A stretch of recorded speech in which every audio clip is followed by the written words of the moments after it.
يا نفس إن لم تظفري لا تجزعي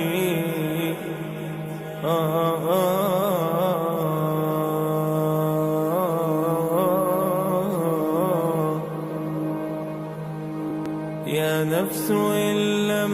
تظفري لا تجزعي وإلى waxaan ka socdaa qarnaadaqa Hobli shaqadeydu waxay tahay maamule qaybta suuqgeynta su'aashaydu waxay tahay aaway dadkii dhintay maxaa ku dhacay mahadsanid walaalka su'aal ayuuna weydiiyay aaway dadkii dhintay maxaase ku dhacay sidii aan ku sheegay jawaabteedii hore الله wuxuu ku leeyahay suuratul mulk suurada 67 aayada 2 alladhi khalaqal mawta wal hayata الله abuuray dhimashada iyo nolosha si uu inkugu imtixaano kiineeba falaya amal wanaagsan hadaba noloshani waa imtixaan loo galayo tanaaqiro kaliya qof haduu dhinto imtixaankii uu dhamaaday balse natiijada dhamaan dadka laga soo bilaabo qofkii ugu horeeyay la abuuro aadam calayhi salaam laga soo gaaro inagaan hadda nool iyo kuwa dib ka noolaan doona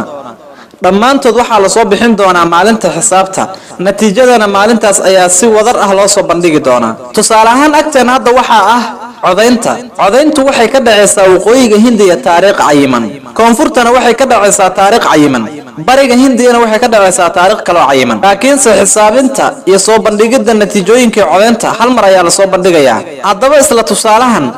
imtixaankani wuu dhacay laakiin maaliki yawmiddin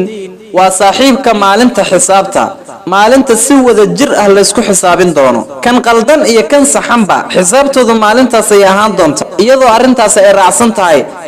amaladooda wanaagsan ee khayrka ah iyo kuwooda xunxun ee sayi'ada ah ma adeecday amarada alle mase waxa laga yaabaa inaad janno aado ama jahannamo balse dhamaanteena waana la soo bixin doonaa laakiin si xilligan hadda la joogo ayaga waxay ku jiraan waxa loo yaqaan subaab dhimasho subaab يعني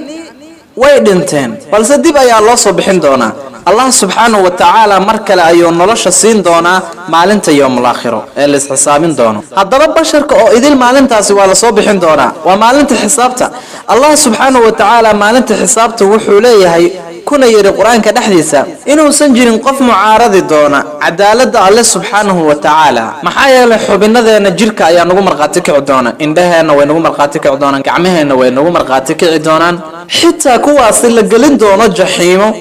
haddii aysan raacin tacliimaadka quraanku wuxuu sheegayaa in Allah subhanahu wa ta'ala maamulkiisa wax ka soo horjeesan kara aysan jirin maalinta waxay dhihi doonaan fursad labaad nasi Allahna wuxuu leeyahay maya waqtiga waa uu tagay